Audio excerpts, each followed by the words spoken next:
Nous vous invitons, surtout les jeunes, à lire, évidemment, et pourquoi pas, avec un thème central du baseball, les livres pondus par notre ami Bob McDuff de la série Baseball Bob. Allez au site internet de Baseball Bob, www.baseballbob.ca. Et sa dernière œuvre, c'est un livre à colorier.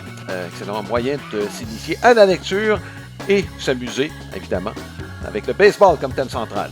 Notre profil de la semaine, Andrés Suárez, on en a parlé tantôt. Marc, il n'y a rien à envier aux autres lanceurs de très grande qualité. Il a été bon partout. C'est pas une surprise quand il est arrivé à Philadelphie. Tu regardes son profil à partir du moment où il a signé son premier contrat avec les Phillies. Et là, Marc, il faut remonter en 2012. Il a passé ses 3 premières années dans les ligues vénézuéliennes, les ligues de recrues. Malheureusement, on est sorti de là en raison de la situation politique du Venezuela. Mais il a continué à exceller à tous les niveaux. Les blessures ont fait en sorte qu'il a lancé moins. Il n'a jamais eu 30 départs au cours d'une année. Mais Marc, quand il est au monticule, regarde, il est aussi bon que Zach Wheeler, il est aussi bon qu'Aaron Nola, que Sanchez. C'est pour ça que les Phillies ont été établis favoris par plusieurs en début de saison dernière, là, avec un personnel de partant qui a une profondeur qui est presque inégalée dans le baseball majeur. Donc, c'est pour ça que tu disais tantôt, Suárez, ce gars-là devrait théoriquement susciter l'envie de plusieurs équipes. Alain, si j'avais mis ces statistiques, là, mettons, ces 8 saisons, là, tu mets tes statistiques sur un tableau, là, tu dis qui est ce lanceur, là, tu vas regarder ça, tu vas dire, hey, à l'instant, là, 53-37, ouais. 3,38, c'est la moyenne de points mérités. Ouais. 705 retraits sur des prises.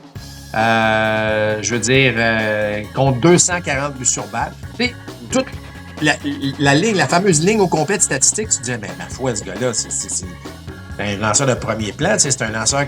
Mais c'est ça. C'est comme si, je sais pas, écoute, le gars, il est bon. Il est efficace. Je veux dire, t'as beau regarder ça de n'importe quelle langue. Tu sais, tu parles d'un gars qui n'a pas lancé 30 départs, mais tu sais, on parle de 29, 22, 27, 26. Fait que c'est pas 12, 13, 12, 13. Non, c'est ça. Fait que, écoute, est-ce que lui, justement, et son agent voient ça et disent, regarde, nous, là, on a besoin de l'argent d'un gars. Parce que tu as parlé de nom tantôt, tu as fait une comparaison. C'est exactement ça, là. Je veux dire, ce gars-là. Oui. Le gars, il va signer, là, il va rendre le personnel de partant pas mal meilleur, là. Juste par sa présence. Fait que. Et pas le nom le plus sexy, là. C'est pas le nom que, hey, c'est pas un Dylan Cease, là, que tout le monde parle. Bon. Mais en termes d'efficacité, là, c'est vraiment, là. Je sais pas si les équipes pensaient d'avoir justement un bon deal avec lui, mais chose certaine, c'est un rendement qui fait partie d'un lanceur numéro 1, numéro 2 d'une formation.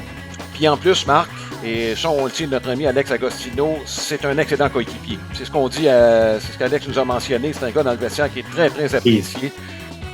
À quel point c'est important en plus, cet aspect-là, tu sais.